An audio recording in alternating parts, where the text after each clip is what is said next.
Assalamualaikum warahmatullahi wabarakatuh. Good day everyone.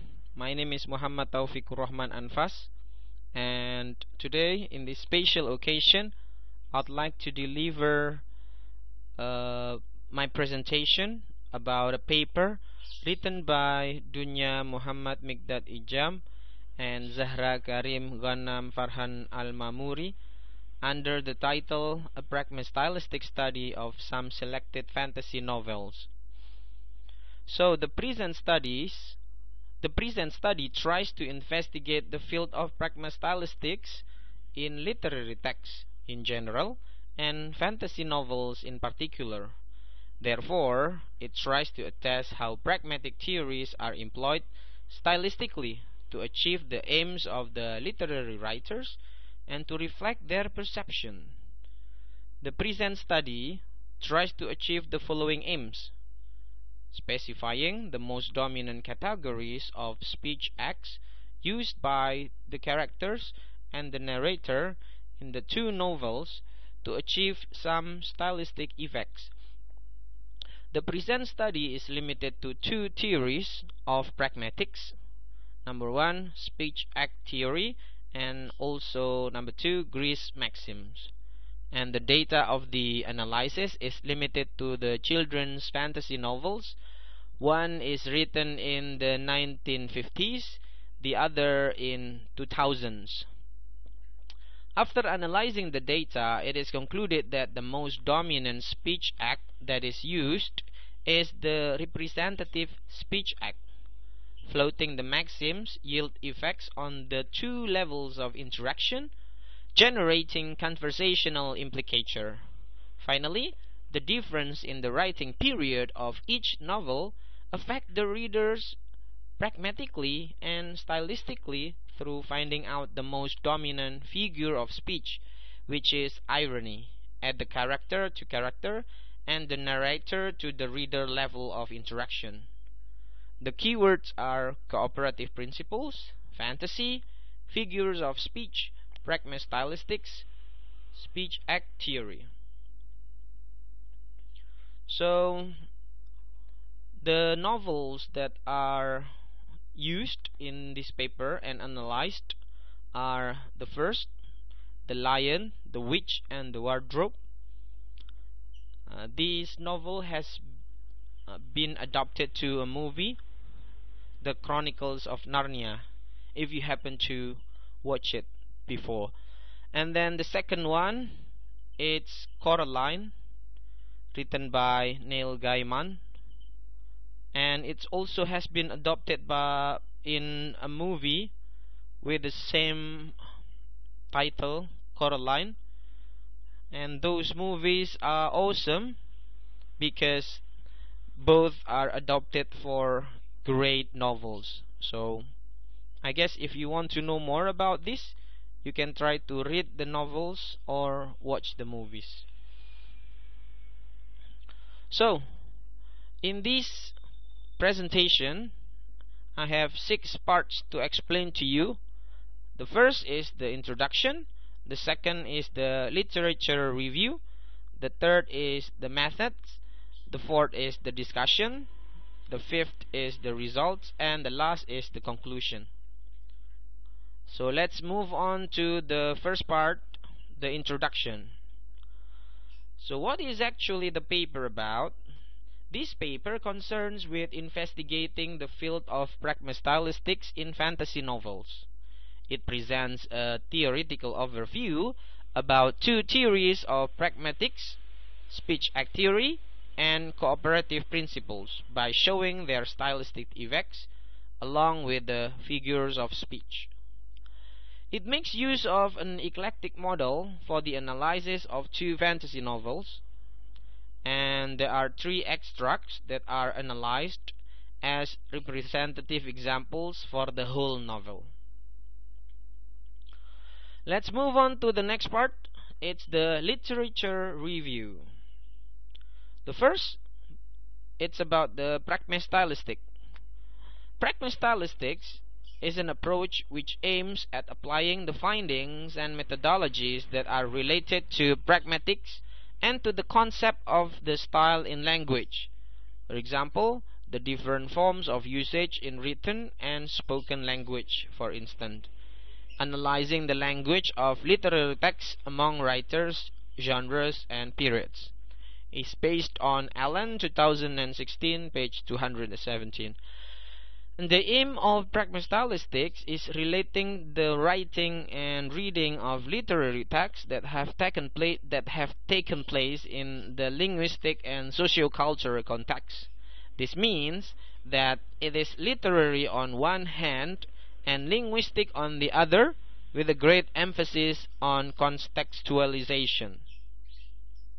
Hickey also agrees with Sell by mentioning that Pragma Stylistics will always attempt to show how the different possible ways of saying the same thing depend on factors which compose the situation. He adds that the intuitive analyses are the most work this approach relies on, since the field of the Pragma Stylistics depends on two different fields, that each one of them is based on certain principles, which differ from the other.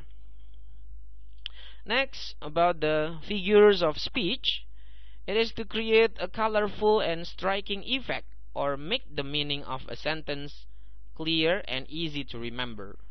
Writers use figures of speech, which are ways to use words or phrases that go beyond their factual meaning. Figures of speech turn the literary work to be more pleasing or exciting. Based on Stefov 2018. There are some types of figures of speech that are used here in this paper. The first, irony; the second, foreshadow; the third, rhetorical question; and the fourth, repetition. Let me start with the first, the irony. Irony is a device that is used in the figurative language to express the intended meaning of an expression. The ironic expression is usually the opposite of the literal meaning. It is used to echo the words or assume opinions of someone else, and it is intended to mock or ridicule. Learning in 1997 illustrate that irony is difficult to be identified in a literary work due to the fact that it is related to the tone and the attitude of the author towards the work. Number 2, the foreshadow. Foreshadow is a figure of speech that means a hint intentionally used by the author earlier in the literary work to let the reader have an opportunity to believe that something will happen later on.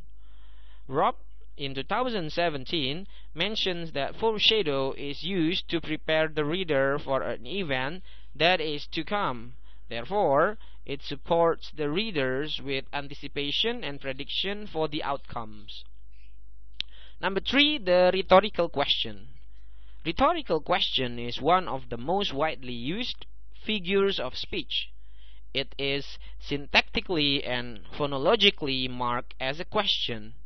Yet, its answer doesn't have strong expectation, as in the case of the answer of the true question.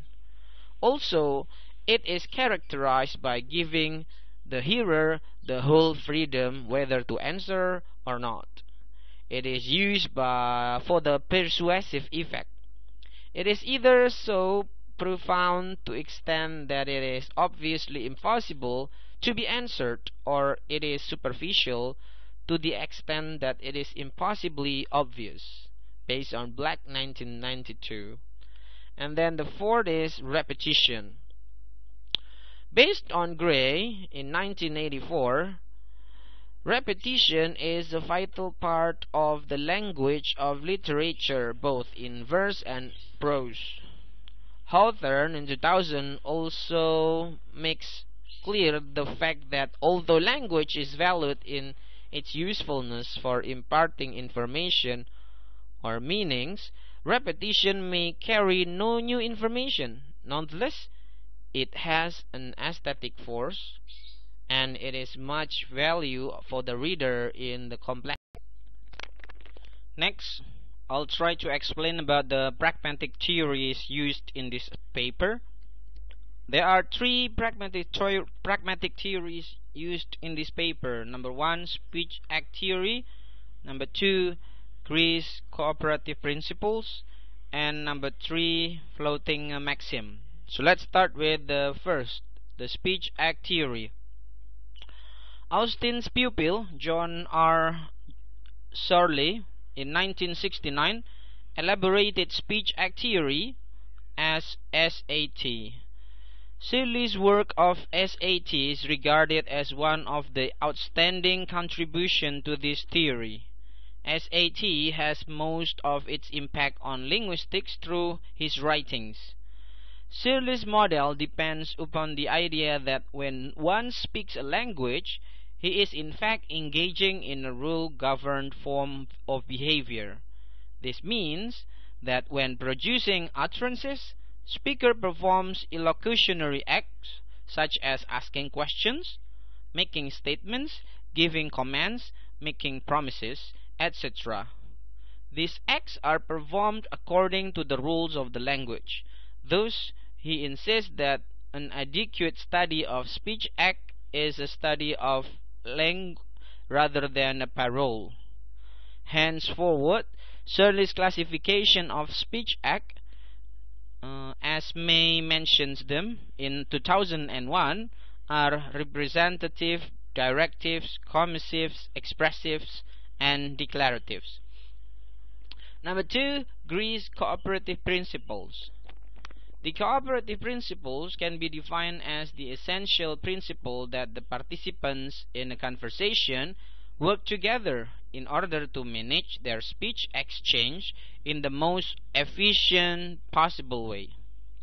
The main idea behind the cooperative principle is the attempting of the interlocutors to be cooperative in the conversation.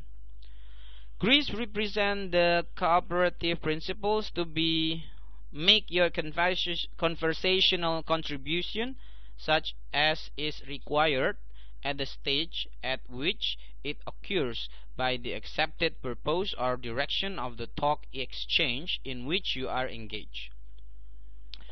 There are 4 Greece maxims that are used here. Number 1, quantity. Number 2, quality. Number 3, relation. And number 4, manner. And next, number 3, the floating maxim. Floating occurs when a speaker clearly fails to observe a maxim for the purpose of encouraging the hearer to look for additional or a different meaning from the expressed one.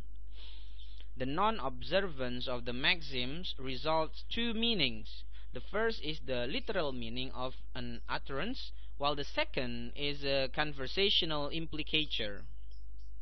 Black in 2006 agrees with them by illustrating that implicatures might be generated by floating a maxim. Leach in 1983, on the other hand, makes clear the fact that the Greece maxim form a necessary part of the description of linguistic meaning by depending on the explanation of how speakers often mean more than they say. And in this paper, the researcher analyzed fantasy novels. So what are fantasy novels? In literature, a work of fantasy characterizes a deliberate departure from reality. It might represent an alternate reality that contains places, events, characters, and various creatures that couldn't exist in rational world, based on Perry 2003. Fantasy, whether in literature or out of it, is an area that is difficult to be articulated or defined, since it is associated with imagination and desire. The value of fantasy is seen in its free-floating and escapist qualities. In other words, literary fantasies seem to be free in their writings from many of the conversations and restrictions of the realistic text.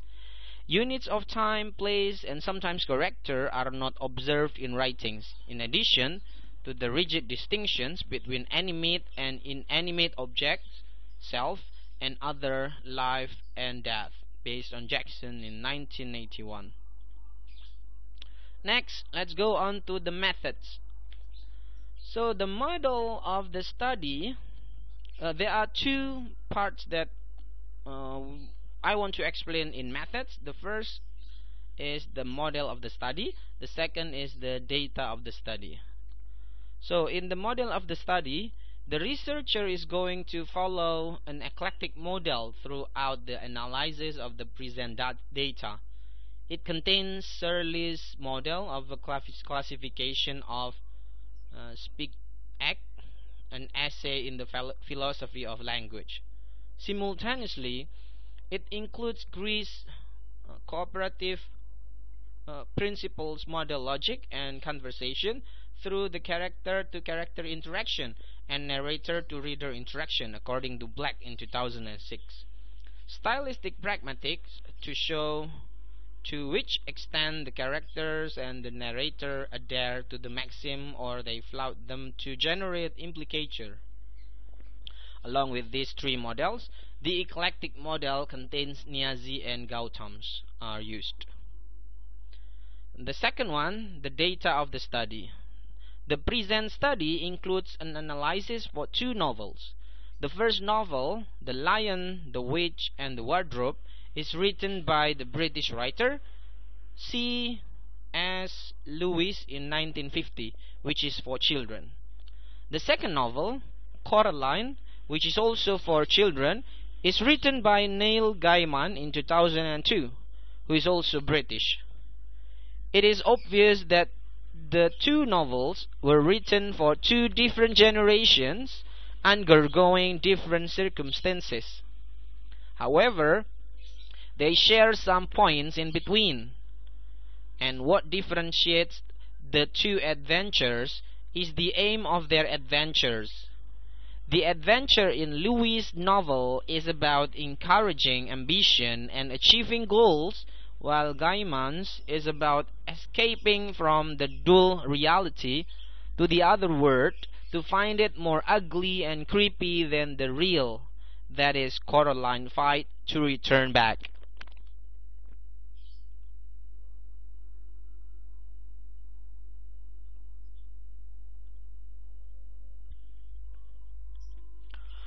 Next, the discussion. So there are three extracts taken from both novels. The first, the analysis of The Lion and the Witch and the Wardrobe, and the second is Coraline. This is the first extract from the first novel. This is the second extract from the first novel, and this is the third extract from the first novel. And next, this is the next extract from the second novel, Coraline. This is the second extract from the second novel, Coraline, and this is the third extract from the third novel. In the paper, actually, the researcher analyzed all of the extracts from both novels, but if I explain here, if I explain all of them here, then it might take time, so I'll try to explain the last extract taken from the second novel, Coraline. There are two analyses. The first is based on the speech act. The second is based on the cooperative principles. Based on the third extract of the second novel, Coraline, we can say that there are some changes that took place in Coraline's family after her adventure with the other mother. As you know that in this novel, Coraline was taken to another dimension by her other father and her other mother. And Coraline's mother uses a representative speech act of asserting to tell Coraline about the dinner and to wash her hands. Then she notices that something happened to Coraline's knee, using a directive speech act of asking. Coraline simply says, "I tripped," using a representative speech act of answering, irrespective of other details that occur. After this adventure, Coraline has changed in many aspects. The adventure gives her a lesson which she will never forget, so that this extract shows how the narrator, using the representative speech act of describing to show the readers how Coraline longs for her real parents and her house after she has almost lost them and lives in a misery. As a result, Coraline has changed her manners and style with her parents toward the best. When the narrator describes Coraline's real father, he describes his shape and situation in such a way that insufflates to the readers that this is the first time Coraline has seen her father. Accordingly, Coraline kisses her father, who is not used to that. What makes him use a directive speech act of asking about the reason immediately after he uses an expressive speech act of greeting? As for her reply, she uses a representative speech act of justifying. "I just miss you sometimes, that's all." Number 2, based on cooperative principles, at the character-to-character level, Coraline flouts the maxim of quantity twice. First, when her mother asks her about her knee, she replies, "I tripped." Second, when her father asks her about the occasion of kissing him, she also says, "I just miss you sometimes, that's all." These are very brief replies compared with what she has experienced. These replies support what the narrator wants the reader to know about Coraline's personality. She is a very strong girl. She hasn't disclosed what she has suffered to her parents, but she just bears it alone. Coraline has proved that mental powers and the strength of personality is not linked to the age. For Coraline, despite being a little child, she thinks as adults do. At the narrator-to-reader level, there is a flouting in the maxim of quantity. Hence, a conversational implicature occurs. The narrator describes so many details about the rooms and the house, and he makes use of the figure of speech repetition in "she went into her bedroom," her real bedroom, her true bedroom, in order to make the readers have a full idea in their mind about the feelings of Coraline and how she tastes her victory in this adventure. He describes Coraline, or the new Coraline, who is a polite and obedient girl. She is completely changed. Even her taste in the food which her parents prepare, the previously disgusting, became delicious. After this experience with the other mother, she has realized that her parents are the only source of safety and happiness.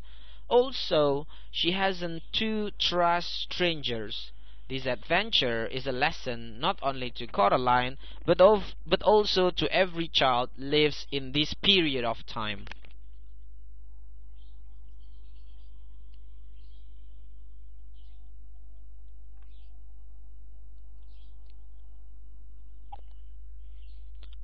Next, let's go to the next part.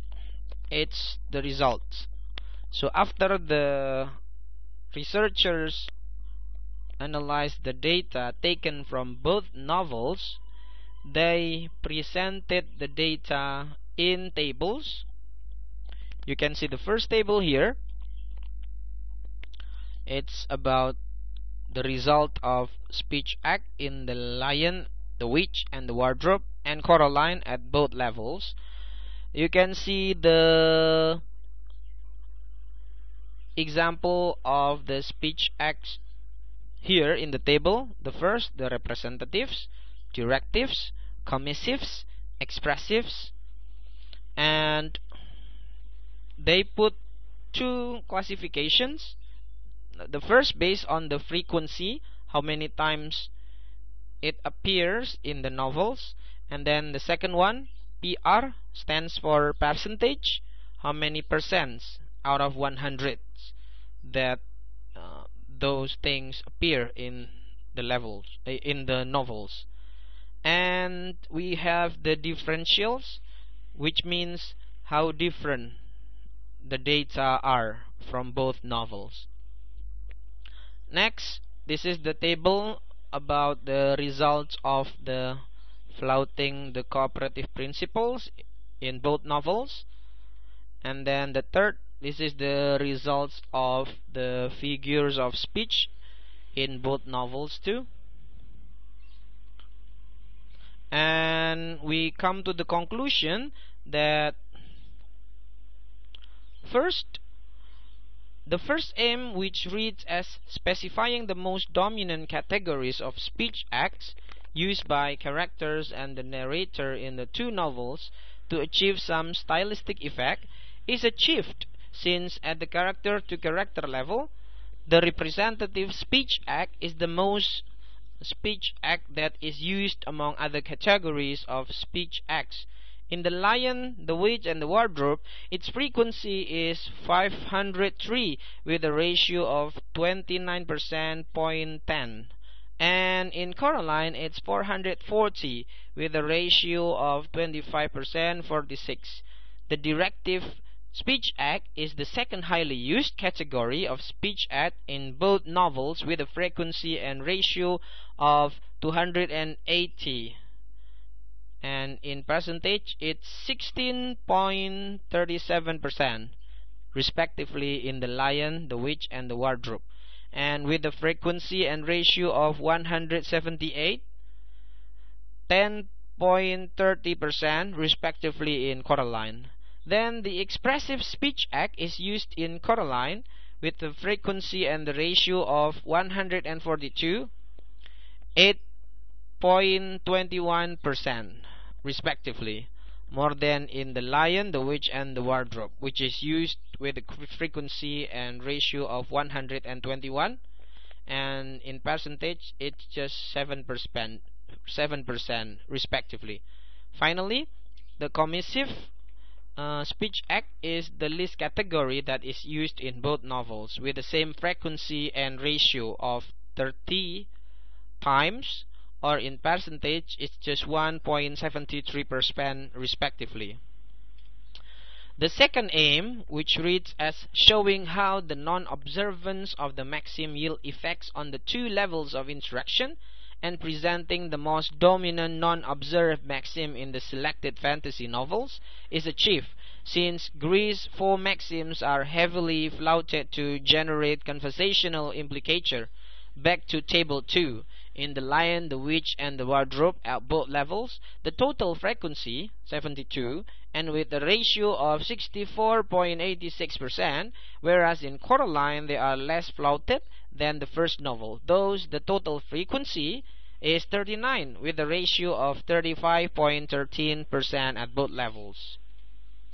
And the third aim, which reads as clarifying the way the difference in the writing period of each novel can affect the readers pragmatically and stylistically through finding out what is the most dominant figure of speech at the character-to-character level, as well as the narrator-to-reader level of interaction, and whether they are employed stylistically or not, is achieved since, along with the themes of the novels and the messages the novelists want to deliver, the use of figures of speech is highly beneficial for the writers to clarify and to make their words forceful and effective, so that various figures of speech are used in two novels.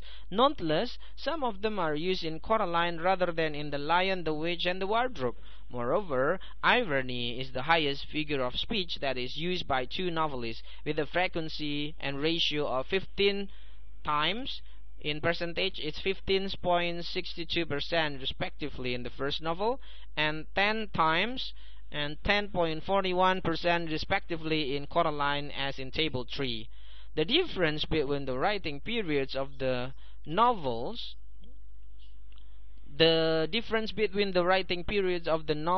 leads to constitute different styles in writing of each novel. This is ascribed to the purpose behind their writing as well as the generations and what they are in need for. Both of the novelists try to fill their novels with a lesson for their readers. Hence, the most important lesson for the novelist wants to deliver in The Lion, the Witch, and the Wardrobe is believing in and trying to be acquainted with fantasy. While in Coraline, fantasy is found and children are familiar with it already. That is clear from the personality of Caroline, as the whole adventure occurs in her mind only.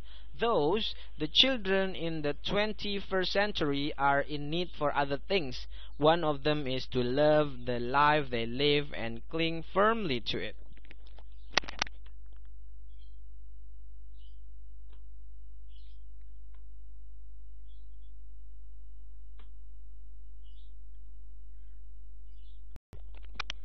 So this is the reference that I use for my presentation. It's a journal from International Journal of English Linguistics, Volume 9, Number 1, 2019, and it's published by Canadian Centre of Science and Education under the title Pragma Stylistic Study of Some Selected Fantasy Novels. Alright, I think that's all. I'm looking forward to your comments about the paper that I have just presented. Thank you very much for your attention, and I'll see you next time. Wassalamualaikum warahmatullahi wabarakatuh.